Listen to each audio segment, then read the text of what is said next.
Explorer की team से जो साउथ अटलांटिक ओशन के बीच में होते हैं। उस शिप पर डेविड नाम का एक वेदर ऑफिसर था जो मौसम का हाल बताता है। वो लोग एक ऐसे आइलैंड की तरफ जा रहे थे जो समंदर के बीचों बीच मौजूद था। सरकार ने डेविड को वहां इसलिए भेजा था ताकि वो उस आइलैंड के बदलते मौसम का ऑब्जर्वेशन कर सके। डेविड को लगभग 1 साल तक वहां रुकना था मौसम का डेटा कलेक्ट करने के लिए। पूरा साल मौसम का डेटा कलेक्ट करने के बाद फिर उसे वापस लौट आना था। डेविड को साल भर का खाना और जरूरत का सारा सामान दे दिया गया था। कई दिन के सफर के बाद आखिरकार वो आइलैंड तक पहुंच गए। वो लोग बोट की मदद से उस आइलैंड पर उतरे। ये आइलैंड पूरी तरह से वीरान था, जहां एक परिंदा भी दिखाई नहीं दे रहा था। उस आइलैंड पर एक लाइट हाउस और एक छोटा सा घर था जहां डेविड को रहना था, क्योंकि इससे पहले भी एक रॉबर्ट नाम का वेदर ऑफिसर यहाँ रहता था, लेकिन अब उसकी ड्यूटी का वक्त खत्म हो चुका था। उसने 1 साल तक अकेले उस आइलैंड पर रहकर मौसम का डेटा कलेक्ट किया। अब उसकी जगह डेविड यहाँ पूरा साल मौसम का डेटा कलेक्ट करने के लिए रहेगा और वो पुराना ऑफिसर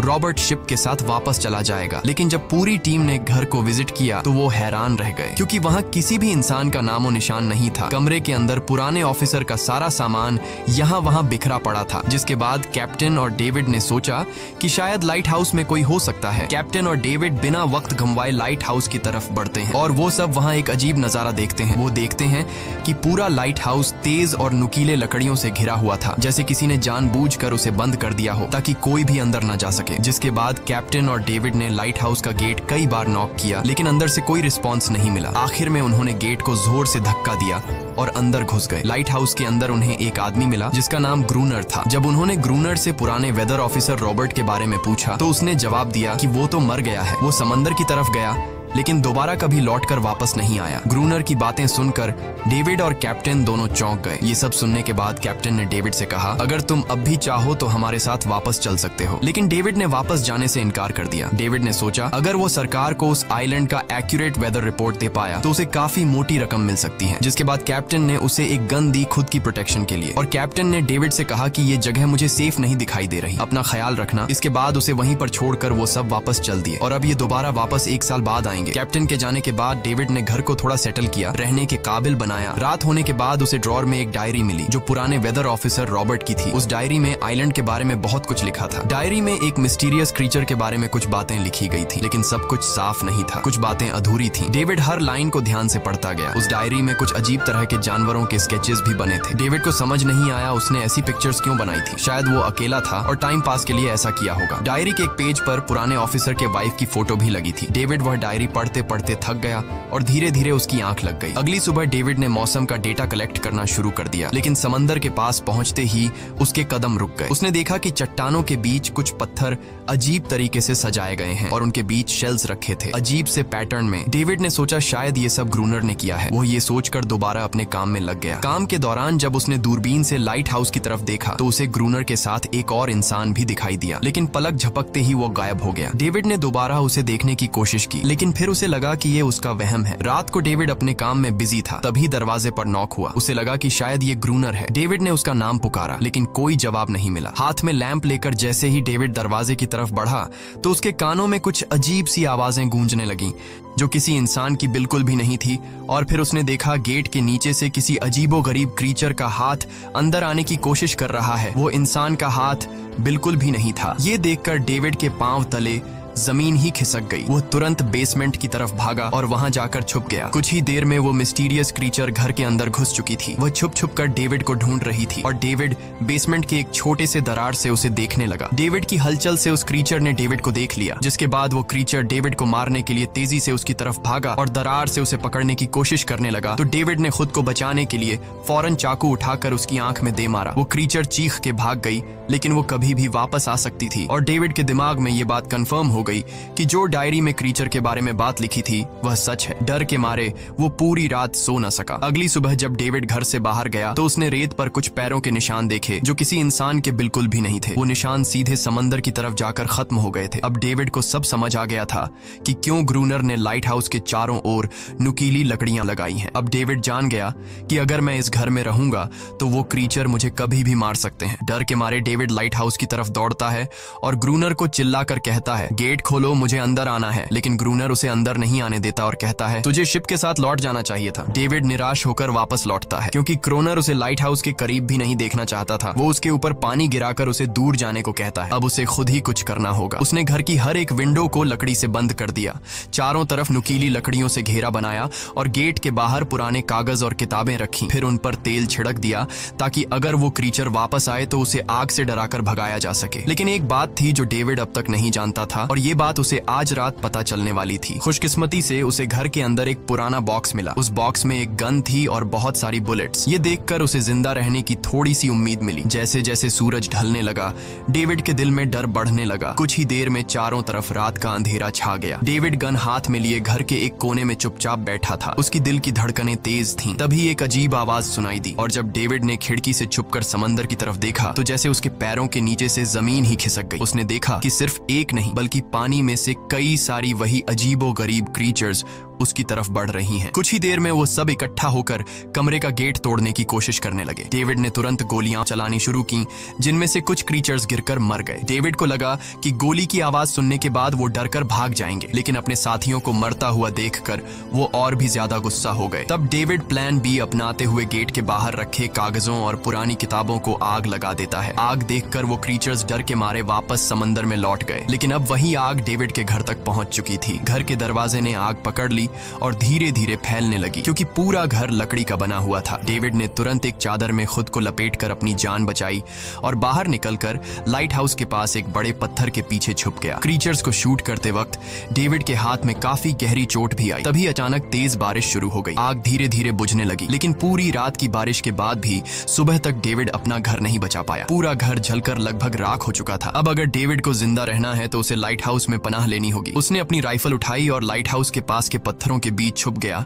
और इंतजार करने लगा कि कब ग्रूनर पानी भरने आएगा। जब ग्रूनर पानी भरने के लिए लाइट हाउस से बाहर निकला तो डेविड उसके पीछे पीछे चल दिया, लेकिन तभी अचानक एक अजीब सा क्रीचर जो ग्रूनर के पास ही था उसने डेविड पर हमला कर दिया। लेकिन किसी तरह करके डेविड ने उसे काबू कर लिया। वो क्रीचर ग्रूनर का रक्षक था। जब वह उसे शूट करने वाला था तो ग्रूनर ने तुरंत डेविड को रोका और कहा, रुक जाओ, ये मेरा पालतू है। डेविड ने गोली नहीं चलाई और मौके का फायदा उठाते हुए उसने ग्रूनर के साथ एक शर्त रखी, अगर इस क्रीचर को जिंदा रखना है तो मुझे लाइट हाउस में रहने दिया जाए, नहीं तो मैं इसे मार दूंगा। जिसके बाद ग्रूनर ने हाँ कर दी क्योंकि डेविड के पास ढेर सारा खाना और गन पाउडर था। शाम होने से पहले दोनों बचा हुआ खाना लेकर लाइट हाउस लौट आए और वो दोनों आराम से सो गए। अगली सुबह वो क्रीचर चुपचाप डेविड का हाथ चाट रहा था। जब डेविड नींद से जागा तो उसने देखा कि इस क्रीचर के चाटने की वजह से उसका हाथ पूरी तरह से ठीक हो चुका है। ये सब देखकर डेविड हैरान हुआ। डेविड अब क्रोनर से इस क्रीचर के बारे में और जानना चाहता था और फिर ये सब दुनिया के सामने लाना चाहता था क्योंकि ये किसी जादू से कम नहीं था। डेविड ने सोचा,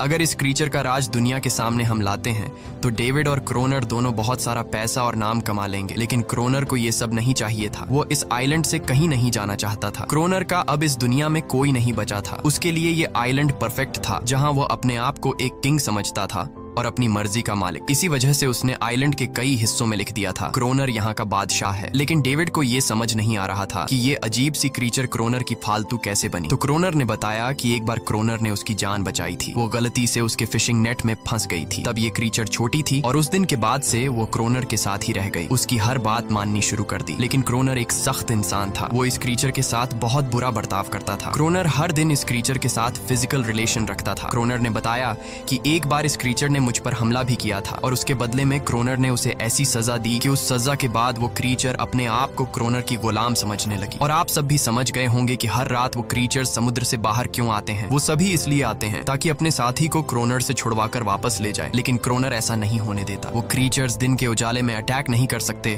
क्योंकि सूरज की रोशनी उनकी स्किन जला देती है। डेविड अब यहाँ और नहीं रहना चाहता था। वो किसी तरह से आइलैंड से अपनी जान छुड़ाना चाहता था। खैर, शाम होने लगी और क्रोनर ने उससे कहा, गन लेकर रेडी हो जाओ क्योंकि वो क्रीचर्स कभी भी हमला कर सकते हैं। वो लाइट हाउस की लाइट ऑन करने के लिए तैयार हो गए और कुछ ही देर में समुद्र से बड़ी संख्या में क्रीचर्स निकलकर बाहर आ गए। वो लाइट हाउस की तरफ बढ़ते जा रहे थे। क्रोनर उन पर लगातार फायर करता जा रहा था, लेकिन डेविड पूरी तरह से डर गया था। वो लाइट हाउस के अंदर की तरफ आने लगा। क्रोनर के बार बार कहने के बावजूद वो बस एक कोने में चुपचाप बैठा रहा और कुछ ही देर में डेविड बेहोश हो गया। क्रोनर पूरी रात अकेला इन क्रीचर्स से लड़ता रहा। अगली सुबह क्रोनर ने गुस्से में डेविड के मुंह पर पानी डालकर उसे उठाया और कहा, अगर तुम्हें जिंदा रहना है तो इनकी जान लेनी होगी, नहीं तो तुम्हें लाइट हाउस से निकाल निकाल दिया जाएगा और तुम्हें मेरी हर बात माननी होगी। रोजाना पानी भर कर लाना, लाइट हाउस के छोटे बड़े काम करना और रात को मेरे साथ गार्ड ड्यूटी भी करनी होगी। अब डेविड के पास दूसरा कोई ऑप्शन नहीं था। इसी वजह से ये सब करना उसकी मजबूरी बन गया। डेविड अब क्रोनर की हर बात मानने लगा, लेकिन एक चीज थी जो उसे बिल्कुल भी पसंद नहीं आई। वो ये थी कि हर रोज उस फीमेल क्रीचर को अलग अलग तरीकों से फिजिकली टॉर्चर करना। रात होती है, दोनों फिर से गार्ड ड्यूटी के लिए तैयार हो जाते हैं और एक बार फिर वो क्रीचर समुद्र से निकलकर बाहर आते हैं। लेकिन आज डेविड को डर नहीं लग रहा था। उसने क्रीचर पर फायरिंग शुरू की, मगर आज क्रोनर कुछ भी नहीं कर रहा था। वो डेविड को बाहर छोड़कर लाइट हाउस का गेट बंद कर देता है और खुद चुपचाप अंदर बैठ जाता है ताकि डेविड खुद सीख सके कि इन क्रीचर से कैसे लड़ा जाता है। इसी तरह डेविड को लड़ते लड़ते वो रात कट जाती है और सुबह हो जाती है। सुबह क्रोनर ने देखा कि डेविड लाइट हाउस के गेट के बाहर खून में लथपथ बैठा था। अब उसने सीख लिया था कि इन क्रीचर्स से कैसे लड़ना है। इसी तरह समय गुजरता गया, रातों को इन क्रीचर्स से लड़ते हुए और दिन भर क्रोनर के लाइट हाउस के काम संभालते हुए। ये आइलैंड अब उसके लिए एक बंद घर जैसा हो गया था। वो हर वक्त सोचता रहता था कि कब ये जगह छोड़कर आजादी की सांस लेगा। समय के साथ साथ डेविड का उस फीमेल क्रीचर के साथ एक अजीब सी दोस्ती बन गई थी। डेविड को उसके लिए अब बुरा लगने लगा था। अब उसे समझ आया कि अपने लोगों को छोड़कर अकेला रहना कितना मुश्किल होता है। शायद वो क्रीचर भी कुछ ऐसा ही महसूस करती थी। डेविड ने उस क्रीचर को एक नाम भी दिया, अनारियस। इसी तरह से दिन गुजरते गए और फिर एक दिन उन्होंने देखा कि इन क्रीचर्स के अटैक्स धीरे धीरे कम हो रहे हैं। डेविड सोचता है शायद सर्दियों में वो कहीं और चले जाते हैं या फिर शायद उन्हें समझ आ गया था कि इन दोनों से लड़कर कुछ हासिल नहीं होगा। लेकिन क्रोनर ने उससे कहा कि ऐसा बिल्कुल नहीं है, वो फिर से अटैक करेंगे। अब वो अपनी संख्या बढ़ा रहे हैं। कुछ और दिन ऐसे ही गुजर गए। एक रात डिनर के बाद क्रोनर और डेविड ने टाइम पास के लिए चेस खेलना शुरू किया, लेकिन यहीं पर क्रोनर से एक बड़ी गलती हो गई। वो दोनों खेल में इतने उलझ गए कि लाइट हाउस की लाइट्स ऑन करना ही भूल गए। अंधेरे का फायदा उठाकर क्रीचर्स ने उन पर अटैक कर दिया। डेविड ने देखा कि क्रीचर्स की संख्या इतनी ज्यादा थी कि दो लोग मिलकर भी ज्यादा देर तक नहीं लड़ सकते थे और इस बार उनके पास कोई प्लानिंग भी नहीं थी। गन्स की बुलेट्स भी ऑलमोस्ट खत्म हो चुकी थी। किसी तरह बचते बचाते वो लाइट हाउस के टॉप तक पहुंच गए, लेकिन इस बीच क्रोनर के पैर में गहरी चोट आ गई। वो क्रीचर्स आज उन पर भारी पड़ गए थे। दोनों को लगा कि आज उनकी मौत पक्की है, लेकिन खुशकिस्मती से सुबह हो गई। जैसे ही सूरज धीरे धीरे उभरता है, वो क्रीचर्स लाइट हाउस छोड़कर समुद्र में वापस चले जाते हैं। कड़कती धूप निकलने के बाद एनेरियस क्रोनर के जख्म को ठीक करने की कोशिश करती है, लेकिन अब तक डेविड को समझ आ चुका था कि वो इन क्रीचर्स के साथ ये लड़ाई जीत नहीं सकते। बुलेट्स भी अब खत्म होने के करीब हैं। उनके पास खाना भी इतना नहीं है कि वो ज्यादा देर तक चल सके। लकीली अगले दिन जब डेविड लाइट हाउस के बाहर इधर उधर घूम रहा था तो उसने समुद्र में एक जहाज देखा। वो जल्दी से अंदर से फ्लेयर गन लाया और जहाज को सिग्नल देने गया, लेकिन क्रोनर ने उसे रोक दिया क्योंकि वो नहीं चाहता था कि डेविड यहाँ से जाए। उसी वक्त अनारियस ने क्रोनर पर हमला कर दिया। वो डेविड को क्रोनर से बचाना चाहती थी। क्रोनर किसी को भी ये आइलैंड छोड़ने नहीं देना चाहता था। ये आइलैंड उसकी अपनी दुनिया थी जहाँ वो एक किंग की तरह रहता था। वो डेविड को भी जाने नहीं देना चाहता था। इतने समय से अकेला रहने के बाद अब उसके पास कोई था जिससे वो बात कर सकता था, और अगर डेविड उस शिप में वापस चला गया तो वो वहां जाकर सबको एनेरियस और उनके बारे में बता देगा। इसलिए अब डेविड यहाँ से नहीं जा सकता। धीरे धीरे वो शिप डेविड की आंखों के सामने समुद्र में गायब हो गई। अब उसके पास कुछ भी करने को नहीं था। कुछ और दिन ऐसे ही बीत गए। क्रोनर अब भी डेविड और अनारियस दोनों के साथ बुरा बर्ताव कर रहा था, लेकिन अनारियस को वो खास तौर पर मारता था, जो डेविड को बिल्कुल पसंद नहीं था। एक दिन डेविड ने अनारियस को एक छोटी टॉय बोट गिफ्ट में दी जो उसने किसी मछली की हड्डी से बनाई थी। लेकिन जब अनारियस ने उस बोट को देखा तो वो डेविड को आइलैंड के एक ऐसे कोने में ले गई जहाँ सचमुच एक असली बोट रखी थी। जब डेविड ने इस बोट के बारे में क्रोनर से पूछा तो उसने कहा हाँ, उसे पहले से पता था कि आइलैंड के इस हिस्से में एक बोट है। क्रोनर कहता है कि कुछ लोग इस आइलैंड तक बोट के जरिए अपनी जान बचाने आए थे, लेकिन सुबह होने से पहले उनमें से कोई भी जिंदा नहीं बचा। सबको इन क्रीचर्स ने मार दिया। वो सब शिप में गोला बारूद ले जा रहे थे, लेकिन समुद्र में आए तूफान की वजह से उनका शिप इसी आइलैंड के पास डूब गया। ये सब सुनते ही डेविड के दिमाग में एक आइडिया आया। उनके पास एक डाइविंग सूट जैसा कुछ था। डेविड ने कहा कि अगर हम दोनों में से कोई उस सूट को पहनकर समुद्र के उस हिस्से में जाए जहां वो शिप डूबी थी, तो हो सकता है उन्हें कुछ बुलेट्स या डायनामाइट मिल जाए जिससे इन क्रीचर्स से लड़ना आसान हो जाए। लेकिन क्रोनर ने इस बात को मानने से इनकार कर दिया, पर डेविड अपनी जान को खतरे में डालकर ये काम करने को तैयार था। कुछ और दिन ऐसे ही गुजर गए। डेविड और अनारियस के बीच एक गहरा कनेक्शन बन गया। डेविड डेविड उसे पसंद करने लगा था। इन दोनों को रोमांस करते हुए ये सब क्रोनर ने चुपके से देख लिया। क्रोनर को लगा कि अनारियस उसे छिन जाएगी, इसलिए डेविड को रास्ते से हटाना पड़ेगा। अगले दिन क्रोनर खुद डेविड की बात मानने को तैयार हो जाता है। वो डेविड से कहता है, ठीक है, तुम सूट पहनकर नीचे पानी में जाओगे और वहाँ ढेर सारा RDX कलेक्ट करोगे, फिर मैं तुम्हें बोट से ऊपर की तरफ खींच लूंगा। लेकिन क्रोनर का असली इरादा कुछ और ही था। वो चाहता था कि डेविड उसकी मदद से समुद्र के नीचे रखे डायनामाइट के बॉक्सेस वापस सरफेस तक ले आए और उसके बाद उसे वही समंदर में अकेला छोड़ दे ताकि वो क्रिएचर्स उसे मार दें। इस तरह डायनामाइट भी उसके पास आ जाएगा और अनारियस फिर से उसकी गुलाम बन जाएगी। वो दोनों बोट में बैठकर उस जगह पहुंच गए जहां शिप पानी में डूबा था। डेविड ने डाइविंग सूट पहना और समंदर के नीचे उतर गया। नीचे जाने के बाद डेविड ने देखा कि शिप पूरी तरह तबाह हो चुकी है, लेकिन उसकी किस्मत अच्छी थी कि उसे कुछ डायनामाइट के बॉक्स मिल गए। लेकिन तभी अचानक कुछ क्रिएचर उसके सामने आ गए। क्रिएचर्स को देखते ही डेविड घबरा गया और नीचे गिर पड़ा। वो डाइविंग सूट इतना भारी था कि वह हिल भी नहीं पा रहा था और डेविड क्रोनर को ऊपर सिग्नल भी नहीं भेज पाया। क्रोनर को लगा कि शायद वह क्रिएचर्स डेविड को मार चुके हैं, लेकिन असल में वो तो सिर्फ दो छोटे बच्चे थे। डेविड ने जैसे तैसे करके अपना डाइविंग सूट वहीं छोड़ दिया और ऊपर सतह तक खुद को पहुंचाया। उन्हें वहां कुछ पुराने बॉक्स में डायनामाइट बिछा दिया ताकि जब अगला हमला हो तो वे मॉन्स्टर्स को एक ही बार में खत्म कर सकें। कुछ महीने बीत गए और बर्फबारी का मौसम आया, लेकिन एक बार फिर वो क्रिएचर्स गायब हो गए। अचानक से अटैक बंद हो चुके थे, जैसे क्रिएचर्स को खबर मिल गई हो कि उनके लिए जाल बिछाया गया है, इसीलिए अब वो अटैक नहीं कर रहे थे। क्रोनर को लगा कि शायद अनारियस ने उन क्रिएचर्स को खबरदार कर दिया है, जिसकी वजह से वो अनारियस पर जुल्म करने लगा, लेकिन डेविड ने उसे रोक लिया। आखिर में दोनों ने मिलकर एक नया प्लान बनाया, लाइट हाउस का मेन गेट खुला छोड़ने का, ताकि जैसे ही वो क्रिएचर्स पास आए डायनामाइट से उन सबको उड़ा दिया जाए। डेविड ने चालाकी से काम लेते हुए अनारियस को लाइट हाउस के टॉप पर चीखने को कहा। एनरिस की आवाज सुनते ही